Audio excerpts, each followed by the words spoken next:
भगवान ऋषभ देव जी, जिनके 100 पुत्र, सबसे बड़े महाराज भरत जी, जिनके नाम से इस अजनाब वर्ष, अजनाब खंड को भारत देश कहा गया। भरत जी से सब जो छोटे पुत्र हैं सब महापुरुष हैं। 9 तो 9 खंड के राजा हुए और एक 9 योगेश्वर हुए और 81 याज्ञिक ब्रह्म ऋषि हुए। भगवान ऋषभ देव जी के पुत्र समस्त प्रजा को और अपने पुत्रों को भगवान ऋषभ देव जी उपदेश कर रहे हैं। बहुत ध्यान से सुनना चाहिए, परम मंगलमय उपदेश है। ऋषभ उवाच नायम देहो देह भाजाम निर्लोके कष्टान कामानर्हते विदभुजाम ये तपो दिव्यम पुत्र कायेन सत्वम शुद्ध ध्येय दस्मात् ब्रह्म सौख्यम त्वनंतम महत्सेवाम द्वार माहुर्विमुक्ते तमो द्वारम योषिताम संग संगम महांतस्ते समचित्ता प्रशांता विमन्यवः सुहृदः साधवो ये। भगवान ऋषभ देव जी ने पुत्रों से कहा, इस मृत लोक में मनुष्य शरीर दुखमय विषय भोग प्राप्त करने के लिए नहीं मिला है। ये विषय भोग तो कुत्ता सुअर आदि को भी प्राप्त है, पक्का समझिए। जैसे आप स्त्री सहवास कर सुख लेते हैं, ऐसे हर पशु पक्षी को सुख प्राप्त होता है। जैसे आप नींद का, भोजन का, ऐसे सबको मिलता है। निद्रा भय आहार मैथुन, ये सबको समान सुख प्राप्त है। ये मर्तलोक में मनुष्य शरीर दुखमय विषय भोग भोगने के लिए नहीं है। ये विषय भोग तो सूकर कुकर को भी प्राप्त है, सुअर कुत्ता को भी प्राप्त है। इस शरीर से दिव्य तप करके परमात्मा प्राप्ति करने के लिए हमको भेजा गया है। तपस्या, तपस्या क्या? काम का वेग, क्रोध का वेग, भूख का वेग, वाणी का वेग, वर्षा, गर्मी, सर्दी, सब कुछ सहना, भजन न छोड़ना किसी भी परिस्थिति में, मान अपमान निंदा स्तुति, सब वेगों को सहना, द्वंद्वों को सहना, यही तपस्या है। तितिक्षा, सहनशील स्वभाव, यही तपस्या है। किसी से कोई शिकवा शिकायत नहीं, जैसी परिस्थिति हम उसमें राजी हैं, हर कष्ट को सह रहे हैं। इस शरीर से दिव्य तप ही करना चाहिए, क्योंकि बिना तपस्या के अंतःकरण पावन नहीं होता। बात समझ लो। बिना तप के श्री हरिवंश प्रसिद्ध धर्म समुझय न अलप तप, समुझो श्री हरिवंश कृपा सेवो धर्मिन जप। सेवक जी महाराज कह रहे हैं, ये निकुंज रस छोटी मोटी तपस्या वाले को प्राप्त नहीं होता, बड़ी तपस्या जिसकी हो। श्री हरिवंश प्रसिद्ध धर्म समुझय न अलप तप, थोड़े तप वाला हरिवंश धर्म को नहीं समझ सकता। यद्यपि ये प्रसिद्ध धर्म है, प्रेम धर्म। समझो श्री हरिवंश कृपा, हरिवंश कृपा से समझ सकते हो क्या? हरिवंश चंद्रजू ने कहा, श्याम श्यामा पद कमल संगी सिर नायो, तेन वचन मानत गुरुद्रोही निस्दिन करत आपनो भायो।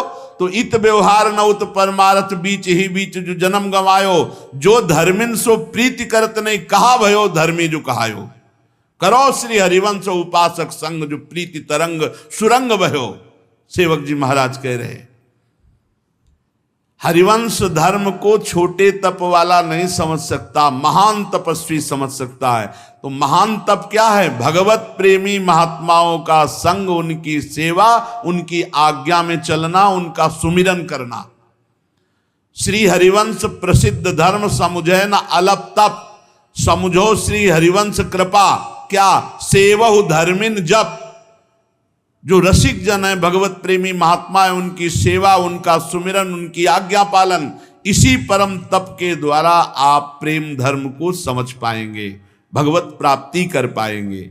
तो इस शरीर से दिव्य तप करना चाहिए, क्योंकि बिना तप के अंतःकरण पवित्र नहीं होता, और बिना अंतःकरण पवित्र हुए ब्रह्मानंद या भगवदानंद की प्राप्ति नहीं होती। शुद्धेद्यस्मात् ब्रह्म सौख्यम त्वनंतम। जहां अंतःकरण शुद्ध हुआ, अनंत सुख प्रदान करने वाले श्री भगवान का साक्षात्कार या ब्रह्मानंद, दोनों जो चाहे वो प्राप्त कर सकता है। महत सेवाम द्वारमाहुर विमुक्ते स्तमो द्वारम योषिताम संग संगम। महापुरुषों का संग ही सेवा, आज्ञा पालन, भगवत सुमिरन, इसमें रति प्रदान करता है, और इसी से मोक्ष या प्रेम की प्राप्ति होती है। और जो विषयी पुरुषों, कामी पुरुषों का संग है, उससे नरक की प्राप्ति होती है। महत सेवाम द्वारम माहुर विमुक्तेश तमो द्वारम योषिताम संग संगम। जो योषित, जो स्त्रैण हैं, जो कामी पुरुष हैं, ऐसे कामी और कामिनी का संग करने से नरक की प्राप्ति होती है। और भगवत प्रेमी महात्माओं का संग करने से सेवा, सुमिरन, स्वाध्याय, भगवत आराधना में रति होती है, जिससे मोक्ष की प्राप्ति होती है या प्रेम की प्राप्ति होती है। महंतस्ते समचित्ता प्रशांता विमन्यवः सुहृदा साधवो। ये महापुरुष कौन है? जिनके संग से भगवत प्राप्ति हो जाती है, जिनके संग से मोक्ष प्राप्त हो जाता है। उन महापुरुष के लक्षण क्या हैं? बोले महंतस्ते समचित्ताः, जिनका चित्त समता को प्राप्त हो गया है। मान अपमान में, दुख सुख में, अपने यहां तो तीसरी भूमिका में ही समता आ जाती है। शत्रु मित्र सम जानि, मान मान अपमान सम, दुख सुख लाभ न हानि। यह जो कृपा हरिवंश की, कृपा की तीसरी भूमिका में स्थिति आ जाती है। प्रथम भूमिका में मुख वर्णत हरिवंश, चित्त नाम हरिवंश रति, मन सुमिरन हरिवंश। यह जो कृपा हरिवंश की, हरिवंश शरणागत होकर निरंतर सुमिरन में मगन, ये प्रथम भूमिका। फिर व्यवहार में सब जीवन सो प्रीति, रीत निवाह तापनी, श्रवण कथन प्रतीति, यह जो कृपा हरिवंश की दूसरी भूमिका। व्यवहार में सबसे प्रेम का व्यवहार, किसी से कोई बदले में चाह नहीं, और अपने वाणी जी के श्रवण कथन में दृढ़ विश्वास, दृढ़ प्रतीति, दृढ़ विश्वास। तीसरी भूमिका शत्रु मित्र समझाने, दुश्मन में और मित्र में समान भाव।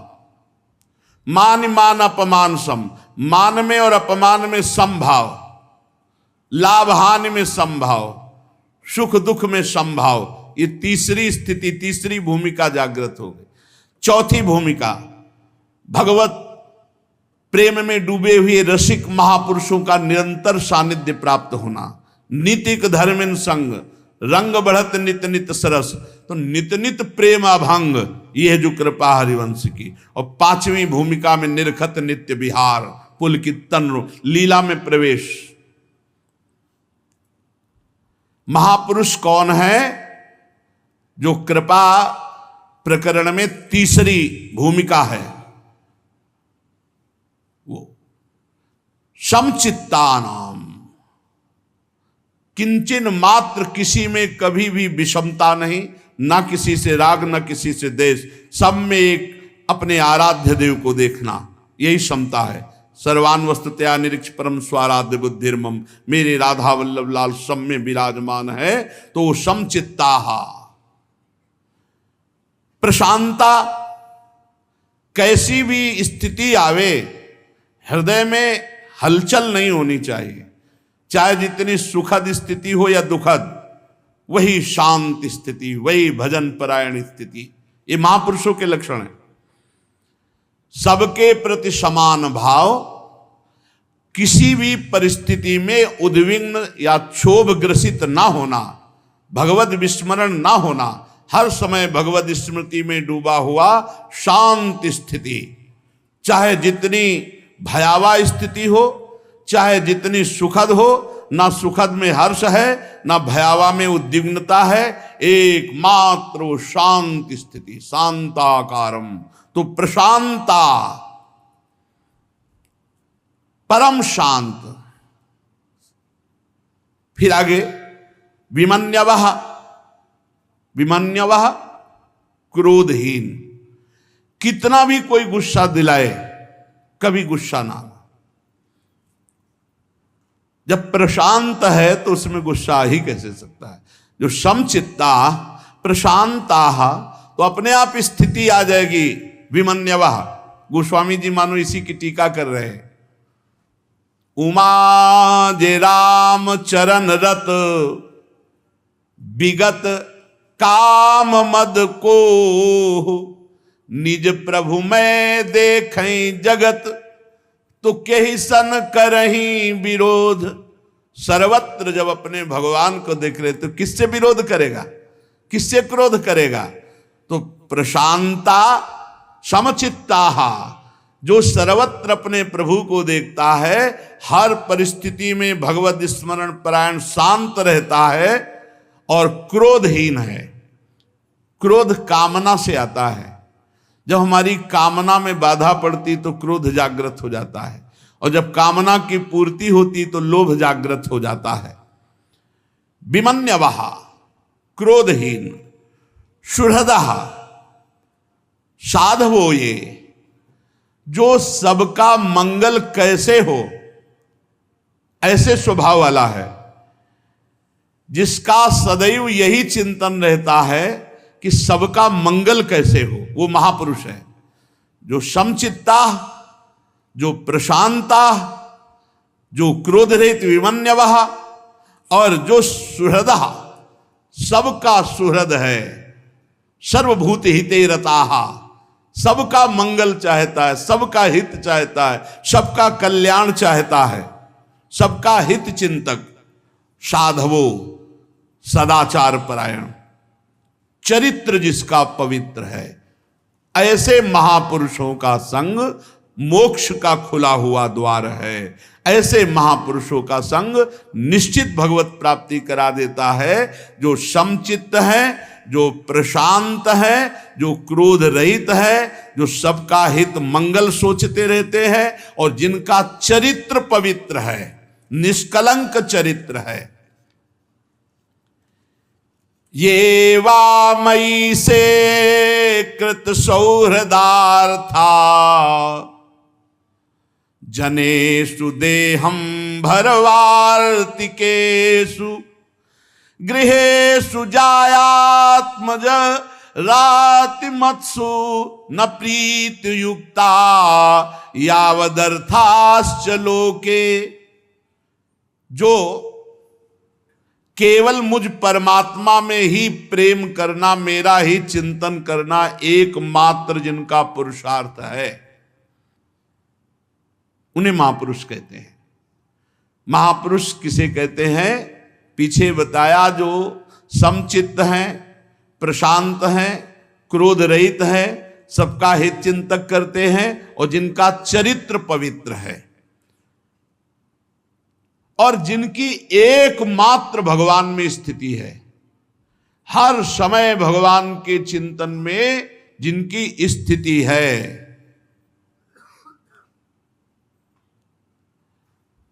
विषयों की ही चर्चा करने वाले लोगों में, स्त्री में आसक्त, पुत्र में आसक्त, धन में आसक्त, और सब सामग्रियों से भरे हुए घरों में जो आसक्त है, ऐसे लोगों का संग नरकगामी बनाता है। और जो एकमात्र भगवान में आसक्त है, वही भगवत प्राप्ति करा सकते हैं। ऐसे ही महापुरुषों का संग करना चाहिए। अगर ऐसे महापुरुष गृहस्थ हुए, गृहस्थ में भी, तो वो विषय चर्चा करने वाले स्वभाव वाले नहीं होंगे, वो स्त्री पुत्र धन आदि में आसक्त नहीं होंगे, वो भोग संपन्न घरों में अरुचि मानने वाले होंगे, वो केवल शरीर निर्वाह के लिए धर्म पूर्वक कर्म में प्रवृत्त होते हैं, उनकी कोई फलाकांक्षा, कोई कामना नहीं होती।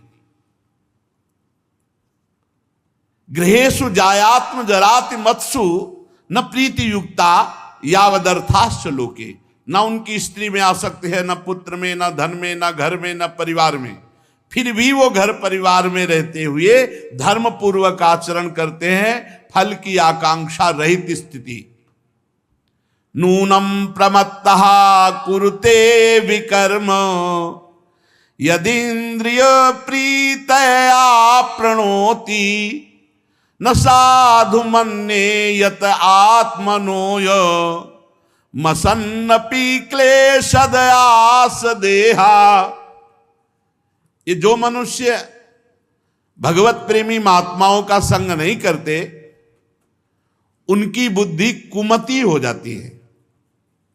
उसे होती सबके अंदर दो बुद्धि होती है, कुमति और सुमति। पर जब हम साधु संग करेंगे तो कुमति को दबाकर नष्ट करके सुमति जागृत हो जाती है, और जब हम संसारिक पुरुष का संग करेंगे तो सुमति को दबाकर कुमति बढ़ जाती है। तो जब कुमति बढ़ जाती है कुसंग से, तो मनुष्य प्रमादवश, प्रमाद कहते हैं ना करने योग्य कार्य को करना और करने योग्य कार्य को ना करना, प्रमादवश वो कुकर्म करने लगता है। और जब उसकी कुकर्म में प्रवृत्ति होती है, शास्त्र विरुद्ध पापाचरण को कुकर्म कहते हैं, उसकी ये प्रवृत्ति इंद्रियों के तृप्त करने के लिए होती है। पर तृप्ति जब कुछ हो तब ना हो, तृप्ति होती नहीं। अब वो पाप पे पाप कर्म करता चला जाता है। भगवान ऋषभ देव जी कहते हैं, पुत्रो मैं इसे अच्छा नहीं समझता, क्योंकि आत्मा को ये असत दुखदायक बंधन इन्हीं कर्मों से प्राप्त हुआ है। इस शरीर को मैं मान करके इंद्रियों को तृप्त करने के लिए शास्त्र विरुद्ध कुकर्म पापाचरण करने से जीव की दुर्गति हो जाती है।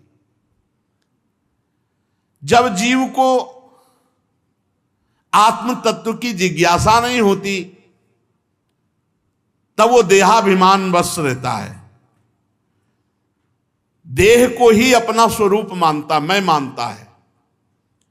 और देह को जब तक मैं मानता है, तब तक वो लौकिक कर्मों में और विषयों में फंसा रहता है। बिल्कुल सीधी बात है। और उसके मन में कर्म की वासनाओं की बाढ़ रहती है।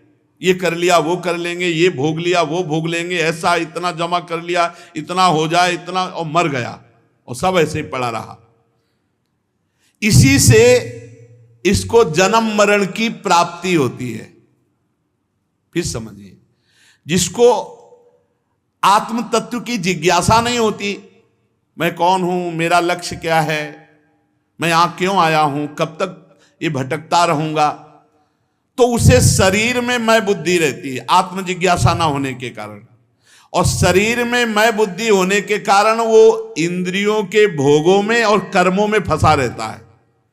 और उसके हृदय में बहुत सी कर्म वासनाएं, भोग वासनाएं, जिसके कारण बार बार देह बंधन, जन्म मृत्यु उसे प्राप्त होता है। इस प्रकार अज्ञान अविद्या के द्वारा अपने आत्म स्वरूप के ढक जाने से कर्म वासनाओं के वशीभूत हुआ चित्त वो कर्मों में ही घूमता रहता है। जब तक मुझ परमात्मा में, मुझ भगवान में निरंतर चिंतन करके प्रीति नहीं होगी, तब तक ये देह बंधन छूट नहीं सकता। एवं मनः कर्मवशं प्रयुंक्ते अविद्यात्मन्युपधीयमाने प्रीतिर्न यावन् मयि वासुदेवे न मुच्यते देह योगेन तावत। इस अविद्या के द्वारा, अज्ञान के द्वारा, आत्मज्ञान ना होने पर उसे ये महसूस होता है मैं स्त्री हूं, मैं पुरुष हूं, और इसी से कर्म वासनाओं से उसका चित्त भटकता रहता है। जब तक मुझ वासुदेव भगवान में प्रीति नहीं होगी तब तक ये आवागमन का बंधन नहीं छूटेगा।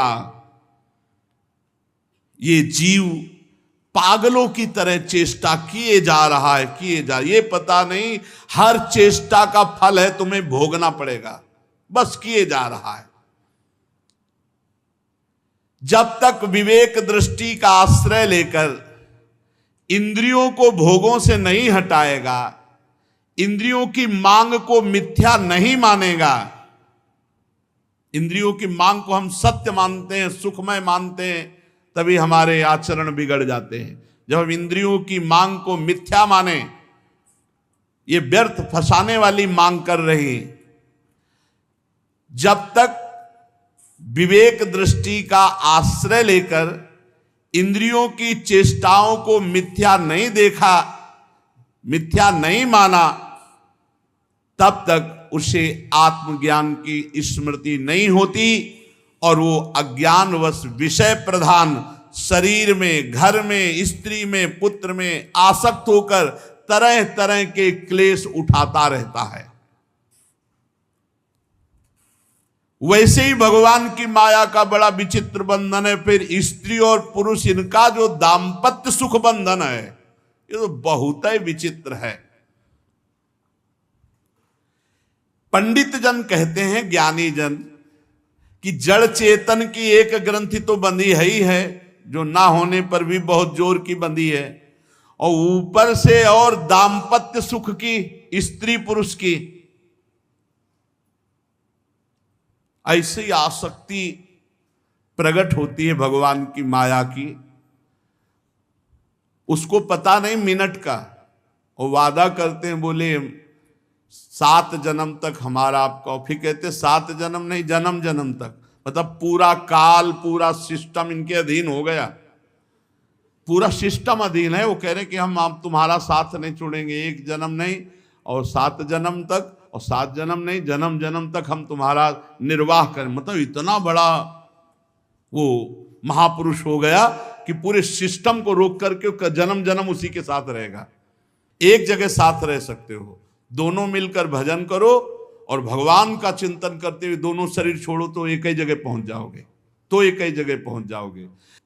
ये दाम्पत्य भाव, ये स्त्री पुरुष की आसक्ति बड़ा अभेद्य बंधन, अभेद्य बंधन। देहाभिमान रूपी एक एक सूक्ष्म ग्रंथि तो पहले से ही है। इसी कारण जीव को देह में, इंद्रियों में, घर में, खेती में, पुत्र में, स्वजन में, धन में मैं मेरापन हो गया। यही बंधन है, कुछ नहीं। अभी शरीर छूट जाए, कुछ नहीं तुम्हारा, कुछ नहीं। जिस समय भगवान का विस्मरण करके जीव देह में आसक्त हो जाता है, तो घर में आसक्त, खेत में आसक्त, पुत्र में आसक्त, स्वजन में आसक्त, धन में आसक्त, ऐसी आसक्तियां पैदा होती है मैं मेरे की। भगवत प्राप्ति की तो बात जाने दो। गांव गली में तुम देखो बैठे, यहाँ तो वृंदावन में ये तो भगवत धाम है, गांव गली में कहीं भगवत चर्चा नहीं, कोई भगवत प्राप्ति का लक्ष्य नहीं, बस वही रुपया पैसा, बेटा बेटी, वही बस, यही भगवान की प्रचंड माया।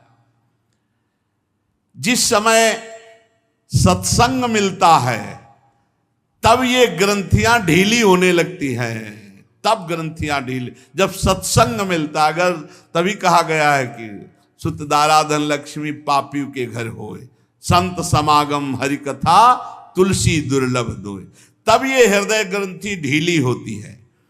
उसी समय ये जितने बंधन है सब काटने को दौड़ने लगते हैं। कहाँ भाग के जाऊं, कैसे क्या करूं, कैसे हमें पिंड छूटे और भगवत प्राप्ति हो, ये अंदर भाव। संसार के भूत ये अहंकार को त्याग कर जो भगवान के भजन में लग गया, वही चतुर सुजान है, वही मुक्त हो जाता है, वही परम पद प्राप्त करता है। हंसे गुरौ मयि भक्त्यानुवृत्त्या वितृष्णया द्वंद्व तितिक्षया च सर्वत्र जंतुर्व्यसनावगत्या जिज्ञासया तपसेहा निवृत्त्या। इस संसार सागर से जो पार कराने में कुशल हैं, धैर्यवान हैं, जो उद्यम परायण हैं, ऐसे संतों का संग करना चाहिए। संसार सागर से पार कराने में कुशल, कौन सा अनुष्ठान, कौन सी सेवा, कौन सा पाठ, कौन सा भजन, ऐसे चलो ऐसे चलो, ऐसे महापुरुष को अपनी आत्मा गुरु स्वरूप से वर्ण करना चाहिए। हंसे गुरु मयि भक्त्यानुवृत्त्या, सबके आत्मस्वरूप भगवान ही गुरुदेव हैं, गुरुदेव ही भगवान हैं। जो संसार सागर से पार करने में कुशल, धैर्यवान, उद्यम, ऐसे सबके आत्मस्वरूप गुरु स्वरूप से वर्ण करे। भगवत प्राप्ति के लिए गुरुदेव का वर्ण करना बहुत सोच समझ के, किसी के प्रवचन सुनकर प्रभावित होकर गुरु नहीं बनाना चाहिए। बहुत समय तक इंतजार करना चाहिए, मिलना जुलना, दर्शन, संभाषण, और जब ये लगने लगे कि ये मेरे भगवान हैं, बस जब गुरु बना ले फिर दोष दर्शन न करे, फिर वह अपने दुर्गति का कारण उपस्थित ना करे, द्रोह ना करे। सहसा किसी को गुरु बनावे नहीं, और गुरु बनावे तो गुरु और भगवान, भगवान और गुरु में तनिक भी भेद नहीं, तो वहां दोष दर्शन की संभावना ही नहीं। हंसे गुरौ मयि भक्त्यानुवृत्त्या वितृष्णया द्वंद्व तितिक्षया च। मुझ गुरु स्वरूप में सदैव भक्ति भाव, भक्त्यानुवृत्त्या, एक एक वृत्ति श्री सदगुरु स्वरूप भगवान में अर्पित करनी चाहिए, उनकी आज्ञा में। सोने से जागने तक, जागने से सोने तक प्रत्येक चेष्टाएं गुरु आज्ञा में होनी चाहिए।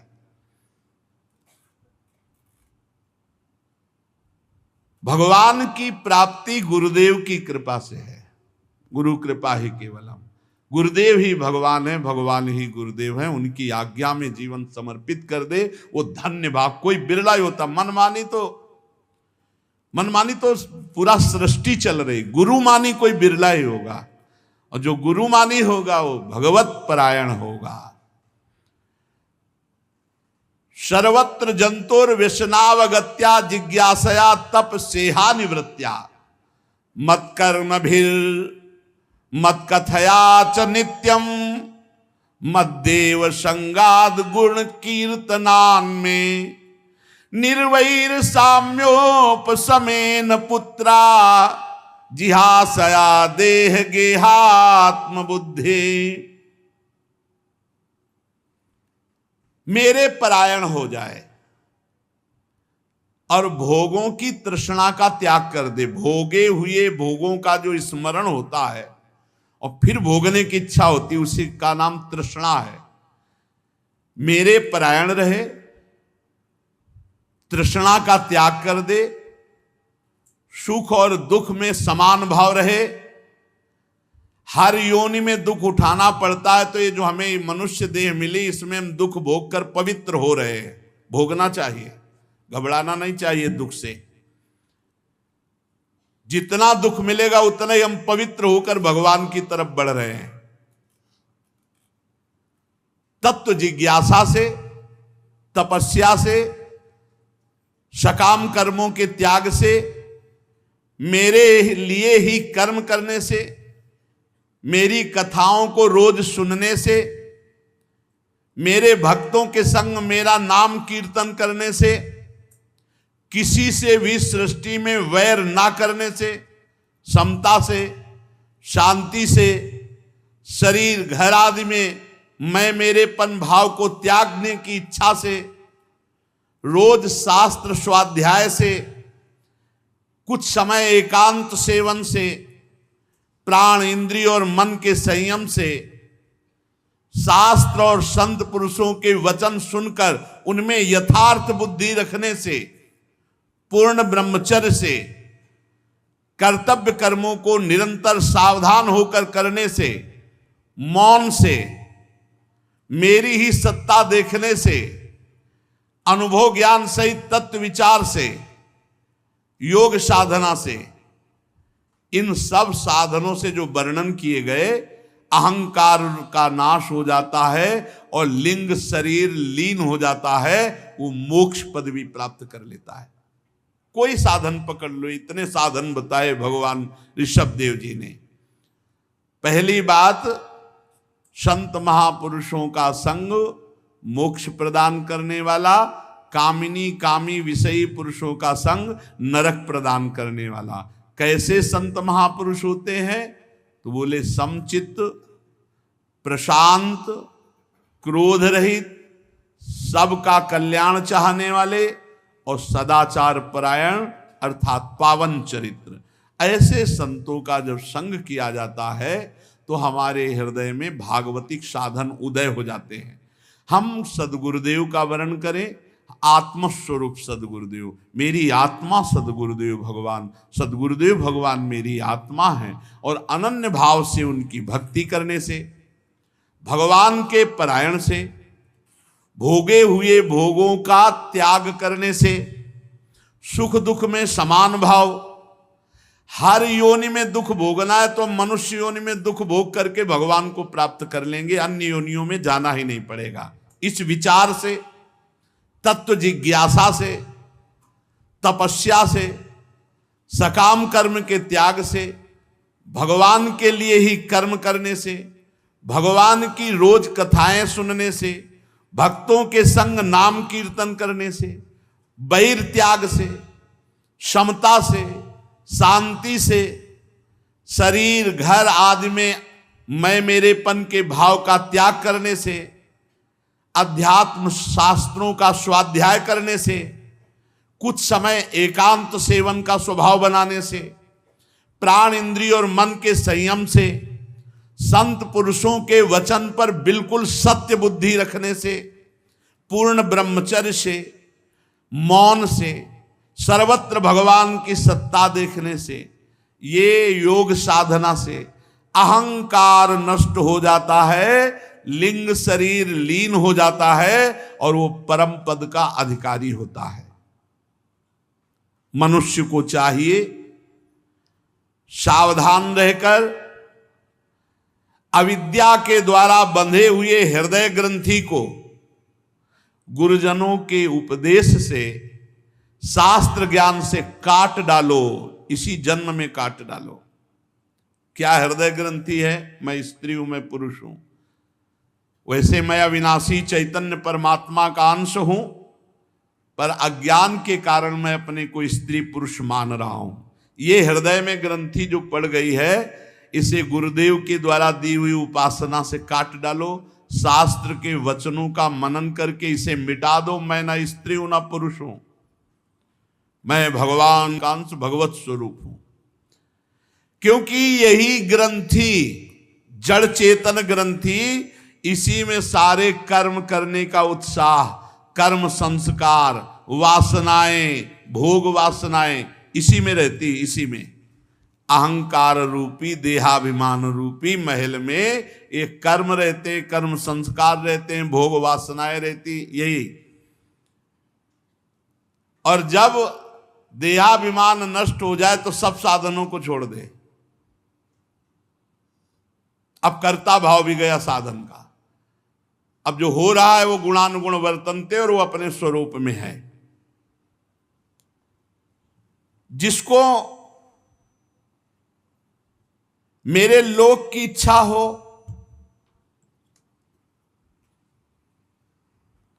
अथवा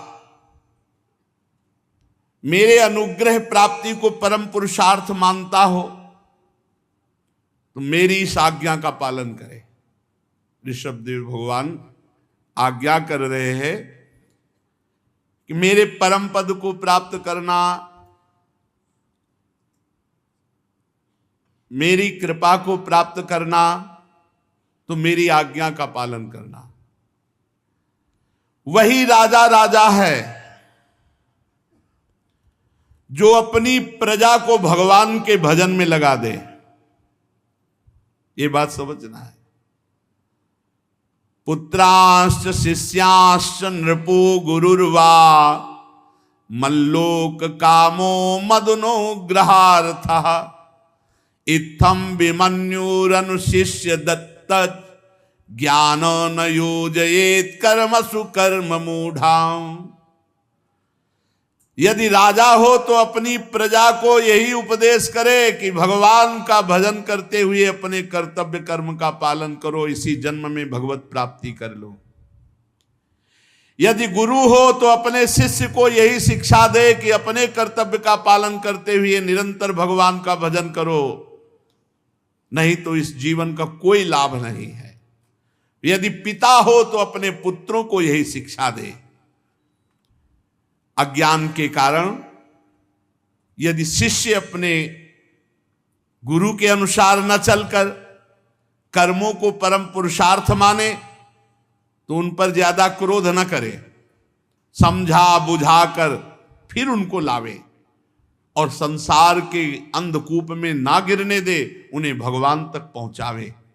गुरु वही है जो भगवत प्राप्ति करा दे, पिता वही है जो भजन में लगावे, राजा वही है जो अपनी प्रजा का कल्याण कर दे।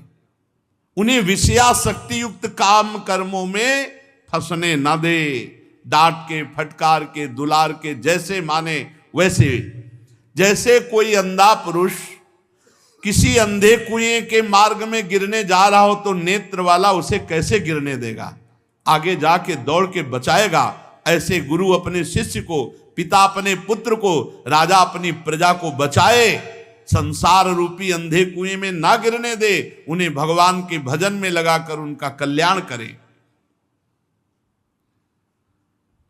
ये संसारी लोग नहीं जानते कि अपना सच्चा कल्याण किस बात में है।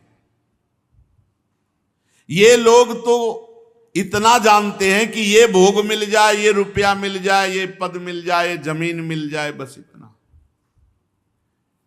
इनको पता नहीं है कि सच्चा कल्याण किस बात में है। ये लोग तो क्षणिक सुखों में, कुछ चंद रुपयों में भारी बैर ठान लेते हैं, एक दूसरे की हत्या कर देते हैं। ये विषय भोगों के लिए प्रयत्न करने वाले मूर्ख लोग हैं। इनको नरक न जाने दे, इनको दुखों की प्राप्ति के मार्ग में न जाने दे।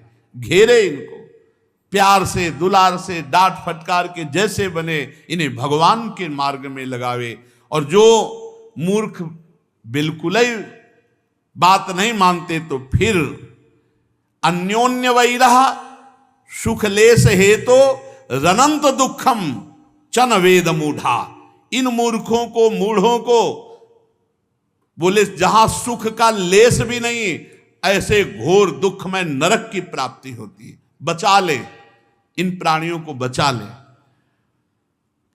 भगवान ऋषभ देव जी उपदेश करते हैं, कस्तम स्वयं तदभिज्ञो विपश्चित अविद्यायामंतरे वर्तमानम दृष्ट्वा पुनस्तम सघृणा कुबुद्धिम प्रयोजयेदुत्पथगम यथांधम।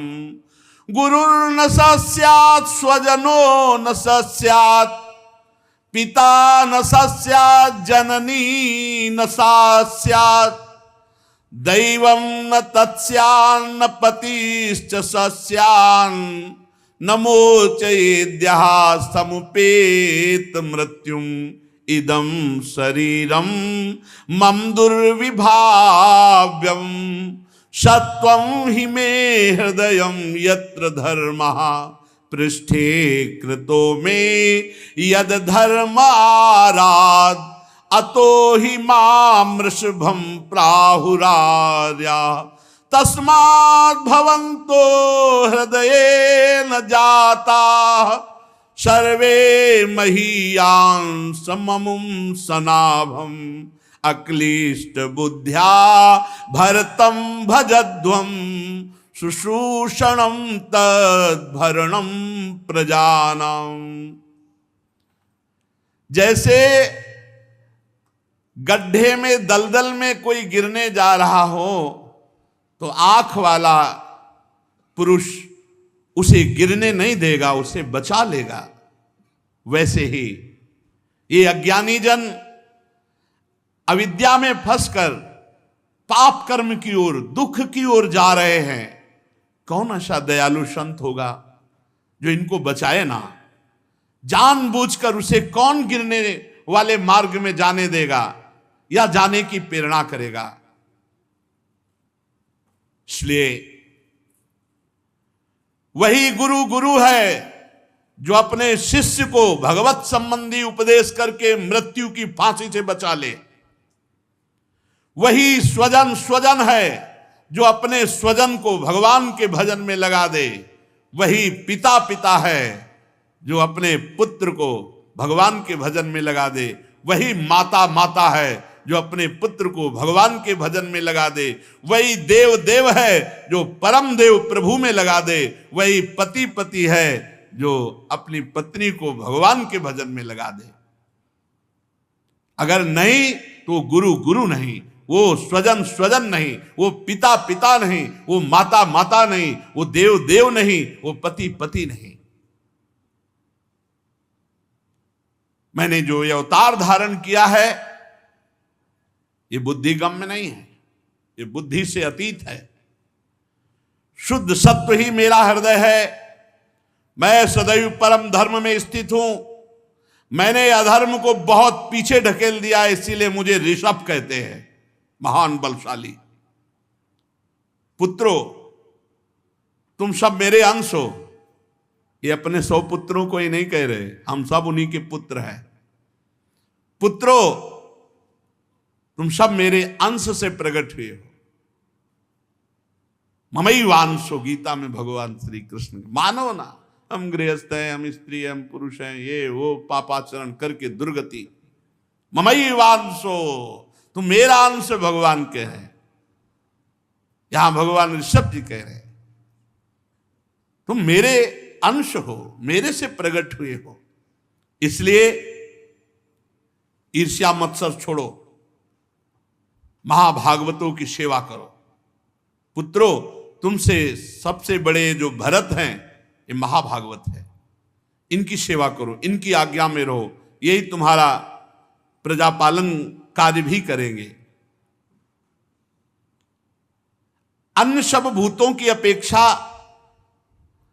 वृक्ष श्रेष्ठ है। 84 लाख योनियों में अन्य सब योनियों की अपेक्षा वृक्ष श्रेष्ठ है।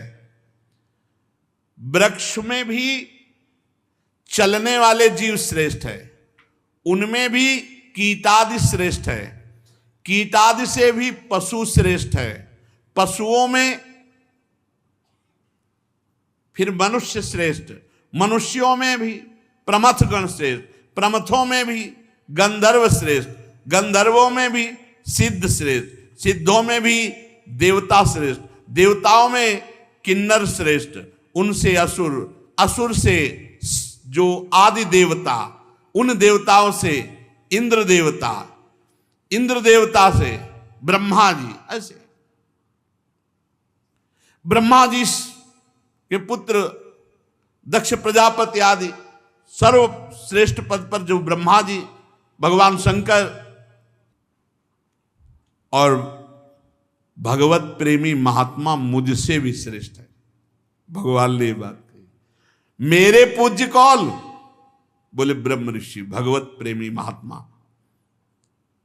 सब भूतों में वृक्ष श्रेष्ठ, उनमें चलने वाले जीव श्रेष्ठ, उसमें कीटादि श्रेष्ठ, उसमें पशु श्रेष्ठ, पशुओं से भी मनुष्य श्रेष्ठ, मनुष्यों से प्रमथ गण, प्रमथों से गंधर्व, गंधर्व से सिद्ध, सिद्धों से देवता, देवता के अनुयायी किन्नर आदि असुर, असुरों से फिर श्रेष्ठ देवता जो आदि देवता, आदि देवताओं से इंद्र देवता, इंद्र देवता से दक्ष प्रजापति आदि, ब्रह्मा जी, ब्रह्मा जी से भगवान शंकर, भगवान शंकर से भी श्री हरि। परंतु मेरे से श्रेष्ठ है भगवत प्रेमी महात्मा जन, जो ब्रह्म ऋषि जन है, क्योंकि मैं उनको अपना पूज्य मानता हूं। इसलिए इन ब्रह्म ऋषियों से बढ़कर के त्रिभुवन में कोई नहीं है, इन महाभागवतों से बढ़कर त्रिभुवन में कोई नहीं है। इसीलिए मैं सबसे ज्यादा प्रसन्न होता हूं जब ब्रह्म ऋषि संत वैष्णवों के मुख में अच्छे अच्छे पदार्थ पवाए जाते हैं। जैसा मैं वैसे प्रसन्न होता हूं, वैसा अग्निहोत्र और यज्ञों से प्रसन्न नहीं होता। भगवान बहुत सुंदर बात कह रहे हैं, अपनी प्रजा को, अपने पुत्रों को उपदेश कर रहे। और मेरे से श्रेष्ठ वैष्णव संत जन, भगवत प्रेमी ब्रह्म ऋषि जन, तो जो अच्छे अच्छे पदार्थ भोग बना करके संतों को, वैष्णव जनों को, ब्रह्म ऋषियों को पवाया जाता है, भगवान कहते हैं उससे मैं बहुत जल्दी प्रसन्न होता हूं। मैं वैसा भोग अग्निहोत्र या यज्ञ में वैसा तृप्त नहीं होता जैसा भक्तों के मुख से तृप्त होता हूं। जिन्होंने इस लोक में अध्ययन आदि के द्वारा मेरी वेद रूपाति सुंदर पुरातन मूर्ति को धारण कर रखा, जो हर समय शम दम सत्य दया तपस्या तितिक्षा ज्ञानादि गुणों से संपन्न है, भजन परायण है, उन ब्रह्म ऋषियों से बढ़कर त्रिभुवन में कोई नहीं है। मैं ब्रह्मादि श्रेष्ठ, ये सब स्वर्ग मोक्ष देने में सामर्थ्य, किंतु मेरे अकिंचन भक्त ऐसे निष्प्रिय होते हैं कि वो मुझसे भी कुछ नहीं चाहते। राज्य आदि वस्तुओं की तो बात क्या, वे स्वर्ग मोक्ष कुछ नहीं चाहते। इसलिए इन भक्तों से बढ़कर के कोई नहीं। मत्तोप्यनन्तात् परतः परस्मात् स्वर्गापवर्गाधिपतेर्न किंचित येषां किमुष्यादितरेण तेषा मकिंचनानां मयि भक्ति भाजाम। भगवान कहते हैं मैं स्वर्ग मोक्ष सब कुछ देने में समर्थ हूं, पर मेरे अकिंचन भक्त मेरे से भी कोई चाह नहीं रखते। ये राज्य आदि भोगों की तो बात जाने दो। इसलिए सर्वश्रेष्ठ त्रिभुवन में मेरे अकिंचन भक्त है, जो अकिंचन भक्तों की सेवा करता है। मैं बहुत जल्दी, अकिंचन उसे ही कहते हैं जिनकी जीवन में प्रभु के सिवा और कोई नहीं। अकिंचन में कोई गरीब या ऐसे फटे पुराने कपड़े ऐसी पहचान नहीं। अकिंचन अम्बरीश जी को भी कहते हैं, चक्रवर्ती सम्राट, लेकिन जो प्रभु के सिवा जिनका कोई नहीं, आंतरिक, वही अकिंचन, पूरा भला परिवार है। अकिंचन हृदय का विषय है। तुम संपूर्ण चराचर भूतों को मेरा इस शरीर समझकर शुद्ध बुद्धि से पद पद पर उनकी सेवा करो, मेरे भक्तों की सेवा करो। यही मेरी सच्ची पूजा है। मैं इससे बहुत जल्दी प्रसन्न होता हूं। ये बात समझनी होगी। मन, वचन और दृष्टि और इंद्रियों की चेष्टाओं से साक्षात मेरी समस्त साधना का फल होगा मेरे भक्तों का पूजन, चराचर जगत का पूजन। अगर मुझे नहीं प्रसन्न कर पाया तो इस महामोह में काल पास से वो अपने को छुड़ा नहीं सकता, चाहे जितना साधन कर ले। मेरी प्रसन्नता से ही वो खुला कह दिया। भगवान ने खुला कहा, दैवी हेसा गुणमयी मम माया दुरत्तया मामेव ये प्रपद्यन्ते माया में ताम तरंतिते। ये गुणमयी माया को पार करना बड़ा कठिन है, मेरी शरण में हो जाओ, मैं पार कर दूंगा। और यहां भगवान ऋषभ देव जी कहते हैं कि यदि आप मेरी शरण में होकर मेरी बात मान लो कि भक्तों का पूजन करो, भक्तों का सेवन करो, भक्तों का संग करो, चराचर जगत को मेरा साक्षात स्वरूप समझो, तो मैं प्रसन्न हो जाऊंगा। मैं प्रसन्न हो गया तो तुम्हें इस मृत्यु पाश से मुक्त कर दूंगा। और अगर मैं प्रसन्न नहीं हुआ तो बिना पुमान ये न वह महाविमोहात कृतांत पाषाण विमुक्त मीसेत। जब तक मैं प्रसन्न नहीं होता तब तक तुम्हें कोई महाविमोह से, इस महामोह से, काल में पास से तुम्हें कोई छुड़ा नहीं सकता। श्री सुखदेव जी कहते हैं, हे राजन परीक्षित, भगवान ऋषभ देव जी के पुत्र यद्यम स्वयं भगवदाकार स्थिति को प्राप्त महापुरुष थे, तो भी लोगों की शिक्षा देने की उद्देश्य वृत्ति से महाप्रभावशाली परम सुरत भगवान ऋषभ देव जी ने ऐसा उपदेश किया। भगवान ऋषभ देव जी के 100 पुत्रों में भरत सबसे बड़े थे। वे भगवान के परम भक्त और भगवत भक्तों की भी सेवा करने वाले थे। ऋषभ देव जी ने पृथ्वी का पालन करने के लिए महाराज भरत जी का राज्याभिषेक किया और उपशमशील निवृत्ति परायण महामुनियों की भक्ति ज्ञान और वैराग्य रूप परम हंसोचित धर्मों की शिक्षा देने के लिए आप विरक्त हो गए। केवल शरीर मात्र परिग्रह, सब कुछ छोड़ दिया, केवल शरीर, दिगंबर हो गए, नंग धड़ंग सब छोड़ दिया। वस्त्रों का त्याग करके सर्वथा दिगंबर हो गए। बाल बिखेर लिए, पागलों का सा वेश कर लिया और अपने में स्थित अग्निहोत्र की अग्नियों को लीन करके परम सन्यासी हो गए और ब्रह्मावर्त देश से पागलों जैसा बाल बिखेर लेना, दिगंबर हो करके मौन, ब्रह्मावर्त देश से बाहर निकल गए।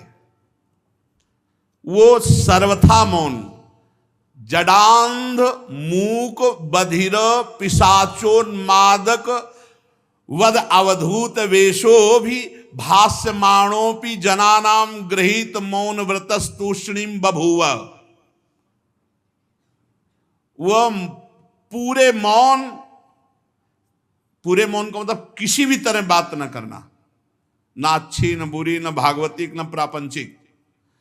जडांध, जड पुरुष, अंधे पुरुष, बहरे पुरुष, गूंगे पुरुष, पिशाचवत पागलों की सी स्थिति, ऐसे अवधूत शिरोमणि अपने को बनाकर विचरने लगे भगवान ऋषभ देव।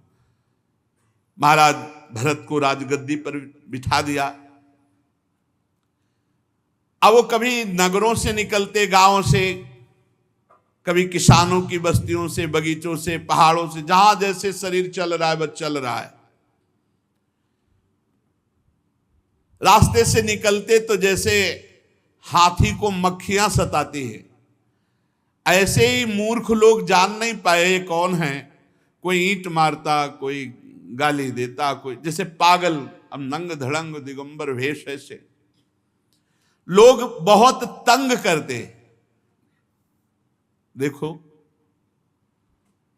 कोई धमकी देता, कोई मारता, कोई पेशाब करता, कोई थूक देता, कोई ईंट मारता, कोई धूल फेंकता, कोई पकड़ करके उनके मुख के सामने अधोवायु छोड़ता, कोई बड़ी गालियां देता, कोई मार मार करके तिरस्कार करता। ये है, ये विचरण में सब मिलता है। अकेले गंगा किनारे जैसे विचरण किए ना, तो ये जीवन में काफी सामग्री मिली है, मिलती है। भगवान देते हैं, परिपक्व करने के लिए देते हैं, तभी वो स्थिति परिपक्व होती है। भगवान ऋषभ देव इन बातों पर बिल्कुल ध्यान न देते, बस यही कि ये भ्रम है, ये भ्रम है, मैं शरीर नहीं हूं, ये सब भ्रम है, एक स्वप्न है, ये सत्य नहीं है। मिथ्या शरीर में उनकी अहमता ममता तनिक भी नहीं थी, इसीलिए धूल फेंकना, पेशाब कर देना, मारना पीटना, ये सब शांत भाव से सह गए, सब शांत। बड़ा कठिन है, बड़ा कठिन है सहना। कहना बात अलग है, जब 4 थप्पड़ और गालियां पड़ती हो, कोई कारण नहीं, अकारण ऐसे मार रहा है कोई, तो उस समय आपका विचार क्या चल रहा है, क्या विचार चल रहा है? भगवान ऋषभ, ये सब भ्रम है, ये सब असत्य है, ये सब मिथ्या है। वे कार्य कारण रूप संपूर्ण प्रपंच के साक्षी होकर परमात्मा स्वरूप में स्थित, इसलिए अखंड चित्तवृत्ति से बिना कोई बचाव पक्ष किए सबके बीच से निकलते। कभी गांव से निकल ले, कभी पहाड़ से, कभी जंगलों से, शरीर की कोई रक्षा नहीं, जब जैसा प्रहार हुआ उसे सह लिया, गर्मी सर्दी भूख प्यास सब। यद्यपि अभी तक तो बहुत सुकुमार स्थिति में रहे, चक्रवर्ती सम्राट बड़ा, तो रूप तो छिपता नहीं, बड़ा सुंदर रूप, चौड़ी छाती, लंबी लंबी बाहें, मुख की बनावट बड़ी सुकुमार पर अद्भुत वेश, और नेत्र तो कमल दल जैसे, कुछ लालिमा लिए हुए, संताप हारणी दृष्टि, बड़े सुंदर कान, कपोल, नासिका। तो कभी कभी इस रूप को देखकर कई लोग मोहित भी हो जाते, पीछे चलते कहते कि हमें तो लगता है पागल नहीं, पर वो बिल्कुल मौन, किसी की तरफ देखना नहीं, कोई बोल रहा है तो सुनना नहीं। तभी ऊपर लिखा जडांध मूक बधिर पिशाचोन्मादक वद अवधूत वेशो विभास्यमाणोपि जनानाम गृहीत मौन व्रतस्तोषणिम बभूव। गंगा किनारे ऐसे संतों के दर्शन हुए, ऐसे संतों के दर्शन, बहुत कृपा, एक से एक महापुरुष, एक से एक महापुरुष। घुंघराली जो लटें थी अब वो जटा के रूप में हो गई। अवधूतों के शिरोमणि भगवान ऋषभ देव जी धूल धूसरित मलिन देह विचरण कर रहे। भगवान ने फिर बीभत्स वृत्ति धारण की, घृणास्पद वृत्ति, बीभत्स वृत्ति, लोग नजदीक ही ना जाए ऐसा रूप, भयावना, घृणास्पद। फिर इसके बाद अजगर वृत्ति, लेट गए, चलना ही नहीं, अब जो आ जाए सो आ जाए, खाने को ना मिले तो। ये वृत्ति है परमहंसों की, महापुरुषों की।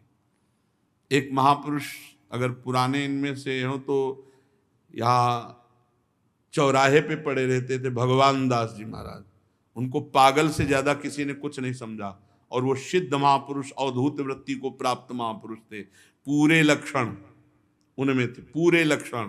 फटा पुराना कपड़ा कभी पहने, कभी पूरे दिगंबर चौराहे पे पड़े, पूरी वर्षा हो रही है ऐसे ही पड़े, सर्दी के समय ऐसे ही पड़े, कोई कंबल उड़ा गया, कोई कंबल उठा ले गया, बड़ी अच्छी स्थिति थी। इनमें से किसी ने देखा है भगवान दास जी को? पागल से ज्यादा उनको कोई नहीं समझता था, और ये सिद्ध, पर बिल्कुल सिद्ध बात के वो सिद्ध महापुरुष थे। एक पहली बार जब हम संन्यास वेश में थे तो इनको देखा, चूंकि काशी और गंगा किनारे प्राय, तो हमारे मन में आया कि लक्षणों से तो पूरे लग रहे हैं कि ये अवधूत महापुरुष हैं। तो राधा रमण जी से हमें कुलिया मिली, बस उसको कमंडल रखते थे, कमंडल में रखा, और मन में आया कि हे राधा रमण जी, यदि ये सत्य सिद्ध महापुरुष की स्थिति को प्राप्त हैं तो हमारे कमंडल को खोलें और ये कुलिया से आपका प्रसाद लें। बस हमारा संशय नहीं था, पर लोगों के कहने से ऐसा लगता था नहीं पागल तो नहीं, तो सिद्ध पुरुष है।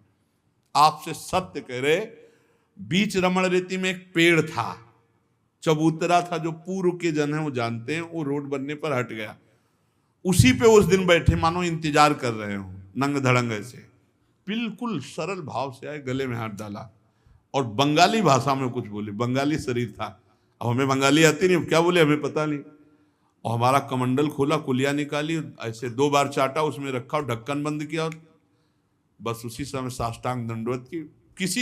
किसी से प्रमाण की जरूरत नहीं, राधा रमण जी ने प्रमाण दिया, वो सिद्ध महापुरुष थे।